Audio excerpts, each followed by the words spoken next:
ஒன்னா சேர்ந்து வாழ்வோம். அது நடக்காது. நடக்கும் சார். நடக்காதுங்கிறேன். நடக்கும் சார். அப்படி ஒண்ணு நடந்தா நான் உன்னை கொன்னுடுவேங்கிறேன். நான் செத்தறேங்க.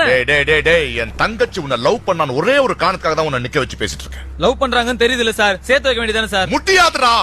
புரிஞ்சுக்கங்க சார். ஏன் சார் வில்ல மாதிரி பேசுறீங்க? வில்லனா? யாருடா வில்ல?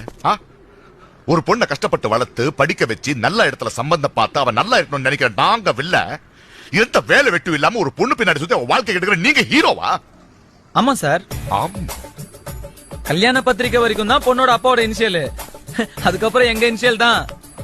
ஏ கவிதாவை பி கவிதான்னு மாத்துவோம், சி உமாவை டி உமான்னு மாத்துவோம். இனிஷியலே தூக்கி போட வைக்கும் சார். அதான் சார் காதலோட பவர். இப்படி பேசி பேசிய பொண்ணுங்களை ஏமாத்துங்கடா. யார் சார் ஏமாத்துறது? 22 வயசுல கல்யாணம் பண்ணி கொடுத்துட்டீங்கன்னா உங்களோட கடமை முடிஞ்சு போயிடும். அதுக்கப்புறம் எத்தனை வருஷம் கூட வாழ்ந்தாலும் நாங்க தான் சார் பாத்துக்கணும். அதான் சார் காதல். மண்ணாங்கட்டி காதலிச்சு கூட்டிட்டு போய் கல்யாணம் பண்ணிடுவீங்க. அதுக்கப்புறம் கஷ்டம் வந்து நடு ரோட்ல விட்டு போயிடுவீங்க. அப்ப கூட ஒரு அப்பனோ அண்ணனோ தம்பியோ தாண்டா வரணும். காதல் தடுமாறும், கடமை தடுமாறாது.